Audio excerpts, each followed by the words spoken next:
So I've always called this guy the most interesting man in the world, and in a minute you'll see why. But it's not just for his tech chops or his business adventures. He lives a very interesting life. He does different things, and he does them in different ways. He's a fascinating guy. Most people in the business and tech world, they have a formula. They go to college, they learn some stuff, they study, they get a degree, they hire on with a company and stay there for years. Maybe some are more adventurous and they will start their own company. But that's kind of the formula for this. You go and go through that process. The subject of today's Cleveland Tech history is the complete opposite of that. And you can't talk about Cleveland Tech history without talking about Ron Copfer. And Ron, as you see, is a serial entrepreneur. Okay, he started something like 16 companies.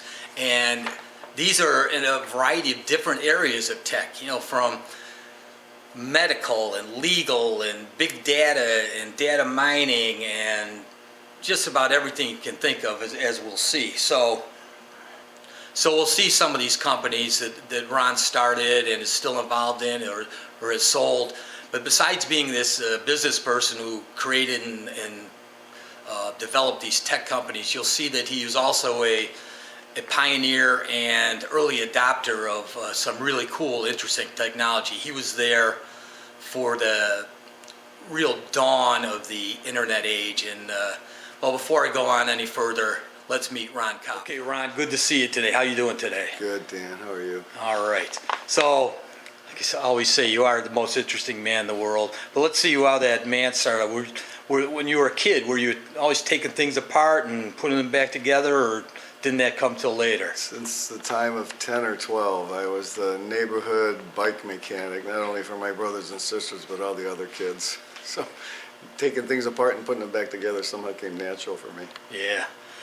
Did you, you got into tech and some heavy-duty IT and all that, so did you go to a fancy school and get some MIS degrees and join a big company first, or what happened? Nope. I learned computers in the basement of a house on Sloan Avenue in Lakewood, and we're going back to Heathkit computers, where you had to write machine code to a chip to get it to do things. There was no such thing as an operating system or even software applications at the time, and I left that world as I got further into high school, and I'll never forget when I saw the 1986 commercial for Apple and during the Super Bowl, and it struck me, man, I have to get back into computers. That world is definitely moving faster. So you basically are self-taught with your computer skills. Well, I had a mentor back when I was 14 that showed me how to write machine code. He was a Ohio Bell Labs technician. Actually, was a patent holder for the world's first satellite transponder. So he was a pretty smart guy. Yeah. And he was teaching me photochemistry at the time. Oh, wow. And we used the computer to run the darkroom, lights on the boards when to switch chemicals and, the paper processing. And, he went on to write a chess game or checkers game, and then taught me how to write it. And I wrote one better than him. He couldn't beat mine. And then he wrote a chess game, and I wrote one that was better than his. And it just seemed natural to me to, instruct a machine on how to do things if you knew the principles, and it just came natural. So when I moved back into the computer business in 1987, 88, writing scripts and software, I took I read a refresher course on C, and then C++ was just coming out. So I wouldn't ever claim I'm the best programmer in the world. It was enough to get the computer to work and do things, and it just exploded from there. I don't think young people today, I'm going to sound like an old fart, but it's true. When we started, people of our age in the industry, certainly there were Windows icons, mouse pointer, the WIMP interface. Yeah. My first computer that I built was actually a bunch of NAND gates and stuff, and you'd flip a switch and hopefully something would light up. That would be your display. And you say, about operating systems, you had to go in an assembler and create all that stuff. Yeah, right. And now it's just kind of, I think that's actually a disservice to kids. It's like if you're in a math test and just using your calculator, or a spelling test and using your phone. It's just, I think it certainly served you well learning it in that process. So you did all this stuff, and when did you start your first company, and what was that? Copfer Associates was the first company. Well, I started Photocop Services when I was 16. But it's photography business, but my first modern business was Copfer Associates in 1986. And that's when I bought my first commercial computer, a Mac Plus, which had a megabyte of RAM and a 10 megabyte. No, it had 512K of RAM and a 10 megabyte external hard drive. And a dot matrix printer cost $3,600 in 1986. My wife almost divorced me. Who's ex-wife now? Yeah. Back then, late 80s, early 90s even, there were just a few internet connections out there. I mean, techies, we do tech stuff. We do Archie and Veronica and Gopher and Waze, things like that. And then there are the services like CompuServe, AOL, and Prodigy. And I was a CompuServe guy. They had some great forums. You too, a CompuServe guy? I thought that was pretty good. But to many people, that was the internet. There weren't websites out there. I think up until like 92, there were only a couple dozen websites. So then you somehow, and you got to tell us how, got into this monumental program that really changed the world. So tell us about that. So we were one of the early, probably the first dozen or 2 dozen commercial companies allowed on the internet at the time through Freenet at Case Western. And by that time I had started my second business, which was called Visual Evidence, and we were using it for Gopher, Archie, FTP, CompuServe, email. And there were a bunch of kids at the University of Illinois, this is right around 1992 or 93 now, because we got in the internet around 1990. I started getting these emails from this kid named Mark Andreessen at the University of Illinois, because he knew we were a graphics company, we were transferring files, and we had email, and I started getting emails from, hey, we're creating this thing called a browser, Mosaic browser, and we'd love to have you guys beta test it for us. And I kind of listened to what he was doing, and I thought to myself, why would you ruin a perfectly good transport medium like the internet and try to stuff graphics across it? Because at that time we were connected to Case with a phone, a coupling modem. Sure. Beep, beep, just sounds like a fax, right? Yeah. And I told him that idea is never going to take off. It's going to be a decade before anybody starts to use something like that. But people on my team thought it was interesting. They kept bugging me. He kept sending me emails, and finally I paid $1,200 for a 1200 baud digital modem to connect to Case, Freenet. It was still Freenet at the time. My guys took his Mosaic code, and we built the first website, I think, between Chicago and New York. It was Copfer Associates with the little spider that dropped out. It was really hokey. It's still on the Wayback Machine. You have to check that out. That's amazing. And that was the beginning of the transformation. At that point, we were doing television, radio, commercials, and documentary films and marketing films. And we were starting to get in a little bit of CD-ROMs, and then the whole internet thing just exploded. So let's just take a step back here. You mentioned Cleveland Freenet, and that's a huge thing. There were a lot of good bulletin board systems that some of us got on PC boards and RBBS and all. Right. But then Cleveland Freenet came along and just kind of took it to the next level. It was really revolutionary. It was really the first, only way that anybody outside of academia, government research, and government itself could get on the internet, was that here in Cleveland at Case Western. Not many people, particularly young people, know that. So Cleveland was one of the first, it was the first on-ramp to the internet in the world. It's amazing. I know they then would license it to other communities for like $1 a year. So Yeah. I still remember my Freenet. I was AB315. You said something. Yeah. So so not one of the first, but Yeah. pretty fast. Yeah, I can't remember what ours was, but You it was probably pretty early. AA or something. Yeah. Or number 1 or something.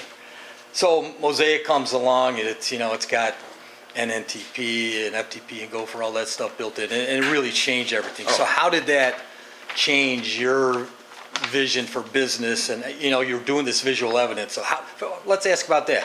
How did you get into the legal stuff? Well, Jones Day hired a business partner of mine and myself to buy 5 IBM 286s, connect them with what was the IBM connector was 8-bit, They eventually came out with the 16-bit one. So networked them together, and we bought printers for them.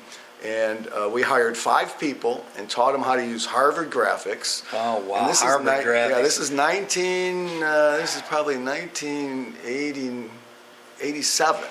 My God. And they paid us $60,000, which was a lot of money at the time. Yeah. And him and I were sitting in the Bank Street bar down on West 9th Street, or West 6th Street in the warehouse district. I thought, if Jones Day, at that time the biggest law firm in the world, Yeah. needed computer graphics to make artwork for trial lawyers, as all the other law firms in town, and there were a lot at the time, would need the same kind of services. So we started a company called Visual Evidence, and it's a specialty art studio just for trial lawyers, where we made anything and everything they could possibly think of to show a jury to understand complex, case points, medical illustrations, models, charts, and graphs. You name it, we made it, and it exploded. It's amazing that a guy pretty much self-taught ends up working with Jones Day and with Mark Andreessen and Mosaic, which becomes Netscape, and just revolutionized everything. So you had a couple of companies based on Fathom. What is that 6 feet to you, or is it what you can imagine? What's the word fathom mean? Fathom meant understanding and exploring and the deep knowledge available to humankind by using something called the internet and web browsers. So we transformed Copfer and Associates into Fathom Interactive to give customers a sense of deep meaning and purpose for this new technology, and it went on to be a very, very successful company. And when I look at your 16 or so companies, they're all pretty much different. I mean, you had the legal space early, you had some of the art stuff, you had regular IT stuff at the time, CRM and e-commerce and ERP, all those things that, when we pick up PC Magazine at the time, those were the things. How did you stay at the forefront of all that? Well, sometimes it was a little more bleeding edge than leading edge, but just by reading and learning and listening to customers what they wanted, we had built a series of CD-ROMs for, this is a perfect example, for Parker Hannifin, because their catalogs, they had 2 catalogs that were this thick that they would send to customers, and the marketing people bought into this concept of stuffing those catalogs onto CD-ROMs and building an interface so people could look for their parts easier. And the IT department didn't want to have anything to do with it, so marketing hired me to put their catalogs on CD-ROMs, and it was an instant hit with distributors because they could easily look up part numbers and end customers as well. And so we approached them again then and said, instead of CD-ROMs, why don't we put this information on a website? And I remember that was just when Cold Fusion had came out. That was the first software that allowed you to build a catalog online, and or at least put a database, not catalog, but put a database online. ASP 1.0 soon followed, but that Cold Fusion was the tool we used to take that CD-ROM information, and literally we built the world's first product catalog, which is common every day now, but for Parker Hannifin here in Cleveland, Ohio, so you could go onto a website and go through a different taxonomy of information and find a part number that you could order for them. That is huge, and once again, it's one of those things where young people will not appreciate it, because you can go get a WordPress plug-in and just drag something in and all, and it's nothing. And here's my calendar, here's my database, here's my shop store, all that stuff. Yeah, it was an interesting project because it had never been done before. We really literally invented it from nothing, and I think they eventually paid us $180,000 to build that, which at the time was a bargain because I just wanted to do it to sell it to other customers too. So I probably did it for like half price for them at the time. And can you imagine charging somebody $360,000 to build a catalog today? But it didn't exist prior to that. That's amazing. We have. You had Eureka software. I don't know if I'm going in order or not. And again, the buzzwords then were software as a service, and basically that's what Eureka was. Yeah. So Eureka was an outgrowth from Visual Evidence. Visual Evidence eventually started getting into something called e-discovery, when another big law firm in Cleveland asked a friend of mine who had a small business to build an online, or not an online, but a way to search Microsoft's email system so that they could look for information within their law firm. So he built it didn't work 100%, but it was good enough that Baker was interested, so we kind of merged visual evidence with his business and called it Visual Evidence e-Discovery, and it was the beginning of the e-discovery business, which just blew up dramatically. And we scour hard drives, got involved with lawsuits between Apple and Google and huge insurance companies, and we worked both for plaintiffs and for defense, plaintiffs and defense lawyers, and eventually got it to 36 people and 2 floors in the Crittenden building in the warehouse district. And it's amazing because this wasn't that long ago. I mean, we're not talking. We then started writing software tools as a service because every company involved in lawsuits has to spend huge amounts of money to collect data off of hard drives, process it, and turn over evidence to the other side. So we looked at how could this be done more efficiently, and we decided to build a system that had agents placed on all the computers that would index on those local computers so you could search them from a central location and find that evidence. Well, it turned out it was really good at finding malware. It was really good at structuring and organizing data and information governance, and so we transformed that company into Eureka Software, and that's where that came from. And then you jumped again as another pioneering thing, and you got into the healthcare space with cardiometrics and one of the first wearable devices. How'd you get into that? Well, this is amazing. Right? Yeah, that was a good story. So we had an idea of how do you get, again, with large amounts of information. Yeah, this was a much bigger picture about healthcare in general for individuals. But every time you want to measure something in a human body, you have a different device for everything, whether it be blood pressure, oxygen levels, or heart rate, or heart rhythm, different testing devices. And it came to me that these things could be combined into one device that you'd at least get 5 metrics out of a human body. And so we built a prototype with help from a contractor here in Cleveland that would go on your arm, and we quickly realized that people have different size arms, and so you'd have to have different size bands. So I did a little homework, and I found a company in Israel who actually had invented this wrist device. And wasn't really marketing it well outside of a few countries in the European Union.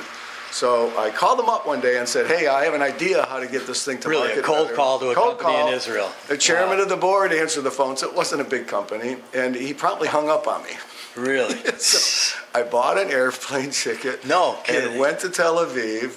And I knocked on his door. It was a week later, and I said, "Oh, I'm the guy who called from the United States last week, and you hung up on me." He said, "I didn't think you were serious. Come on in." Wow.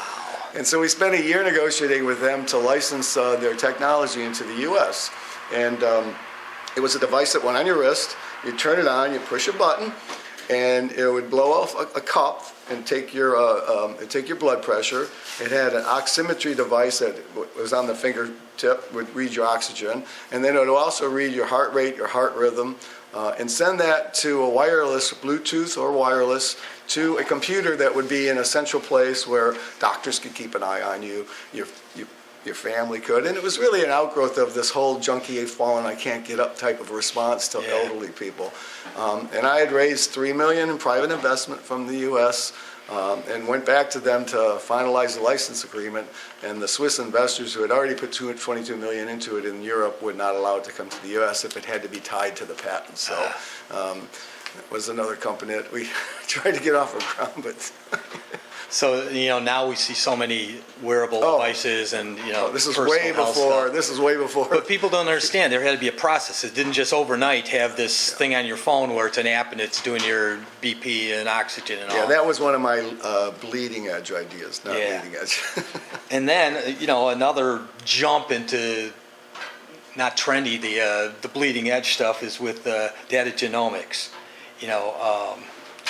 As we get into digital and social media and all the marketing and stuff, this is probably more understandable to some of the kids watching this or younger people watching this. But tell us about that company. Well, I was involved with a partner who had a call center and did political fundraising, mostly for Democratic candidates up in Boston. And they did mailings to raise money and phone calls to raise money, kind of like any kind of phone solicitor business. And they were going out of business because the internet was killing them. And he came to me one day. He was a neighbor. He lived on my street, across the street. He said, "I've got this company. It's going under. What can I do with all this data?" And he had 21 million, 23 million accounts in his system. And I said, "Well, that's valuable stuff, especially if you can connect it to the internet." And at that time, Facebook, Twitter, Instagram wasn't that big at the time, but it was coming there. All had APIs where you could tie into their systems and push messages and obviously try to collect money. And this is way before the Cambridge Analytica blow up, where they could see that it was being used for nefarious purposes. So we started working on an engine that would tie into the APIs of Facebook and allow you to place ads. If you loaded up people's names, emails, or phone numbers, it would connect them onto Facebook, and you could micro-target ads to specific people. Eventually, we did get into the political sphere. It's one of the reasons why the investors put money into it, so that you could micro-target messages to people all over the world, but particularly here in the United States. It was a good balance of 50% use for political messaging and 50% use for trucking companies that wanted to recruit truckers, or even neighborhood groups that wanted to get messages out via Facebook or Twitter. That's amazing. You have all these companies and all, but you were also very involved in this, since we're looking at Cleveland tech history and the organizations. And I'm going to throw out a few names here, and you tell me your experience with those organizations, because you're either a founder or a board chair or a board member or something in a lot of these. So let's start with Niosa, Northeast Ohio Software Association, which is now, of course, OTEC. OTEC now. Yeah, I was very proud of my involvement with Niosa. I was the second executive director, I think. Jim Cookingham was I was the second board chair.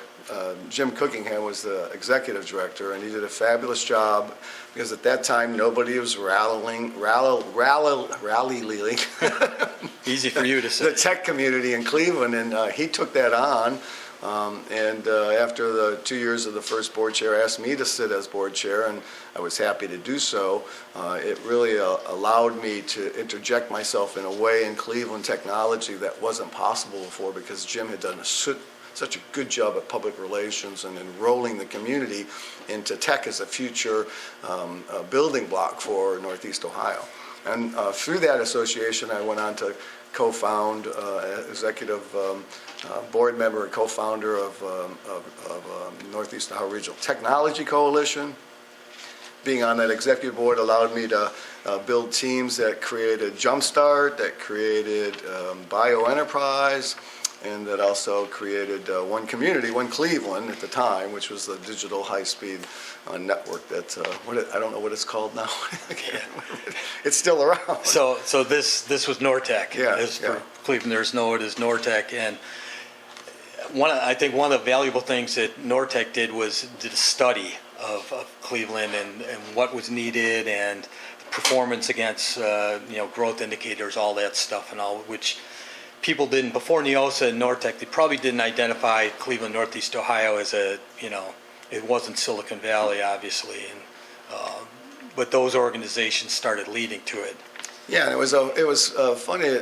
We took the results of that study, and we went back to business leaders in the community, especially through Greater Cleveland Partnership and other organizations like the Cleveland Foundation, and we said, look at your underinvestment in the technology infrastructure, and the people related to it is blinded by these numbers, because when you look at the count, they counted, there were only, I think the number was 65 or 70,000 tech workers, IT workers in Northeast Ohio. So it wasn't enough for them to get huge amounts of attention.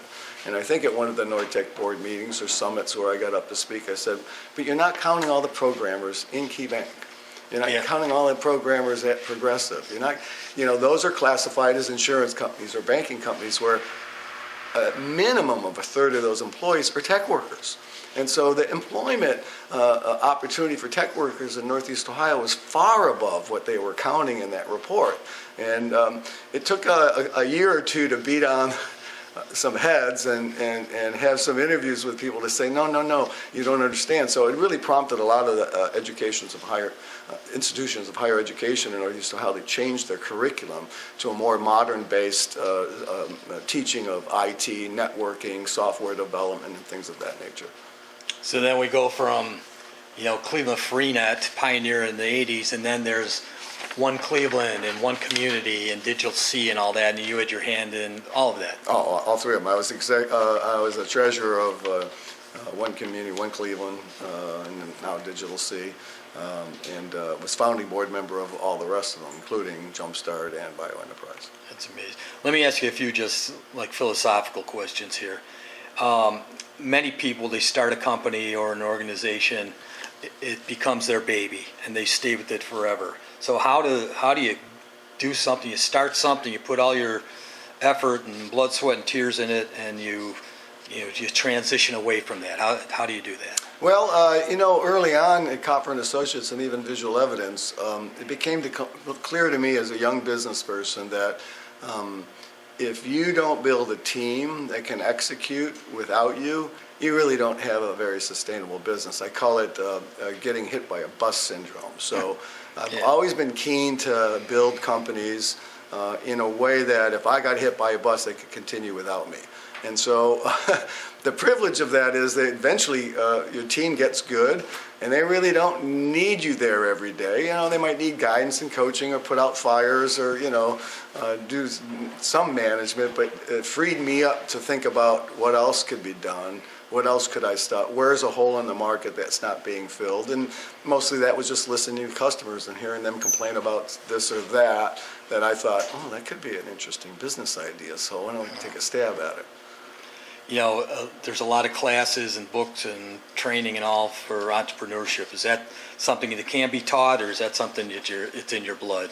I think it's a combination of both. I think if you don't have the discipline for it and a vision and the focus, that it's hard.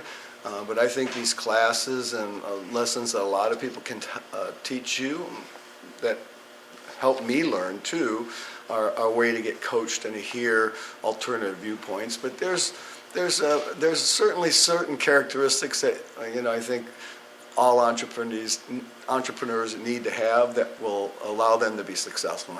And one is, and first by foremost, is curiosity. If you're not curious and are willing to pick up what you need to know and learn it yourself, and that could include formal education or informal education. Probably if you're not a curious person, that's not a good formula. And the other one is just persistence. You get in the path of entrepreneurism, going to hit a lot of walls. There's going to be a lot of stumbling blocks, and if you have a laser focus and a vision for what you accomplish, and you're capable of enrolling other people into that vision, then you can be pretty successful. So those are what I call the three primary legs to the stool: is curiosity, persistence, and enrollment. Getting people to buy into that vision, whether it be employees or customers. Gotcha. So what does Cleveland need to do to improve the tech scene?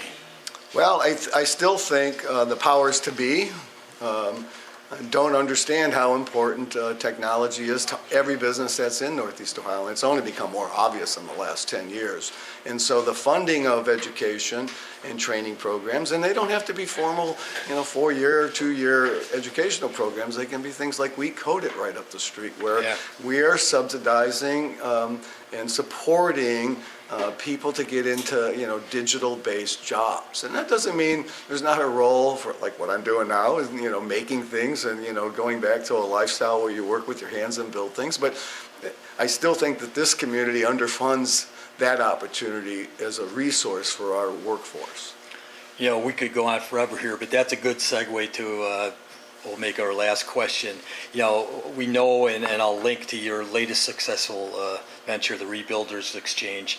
So what's next for you? Is it developing RBX more, or are we going to see you back in the tech world, or don't you know yet, or keeping your options open? I don't know that I'll transverse back into the tech world. I've done my 36 years in it, and I've had some success, I've had some failures. My fiance, who owns and runs Rebuilders Exchange, is doing a phenomenal job, and I'm having a blast, although I'm working with my hands, and my muscles aren't the same as when I was 30, but we're having a blast working together, and it's become what we do, and I can't imagine I'll be doing anything other than this for the rest of my days. So when you see a guy who one day is flying to Tel Aviv for a cold call, and the next in another project he's working with Mark Andreessen on a world-changing project, and then you'll see him in a welder's apron making some stuff for Playhouse Square and all, you can see why I've called him the most interesting man in the world all this time. So Ron Copfer, key part of Cleveland Tech history. It's great to be with you today. Thanks, Dan. Appreciate it.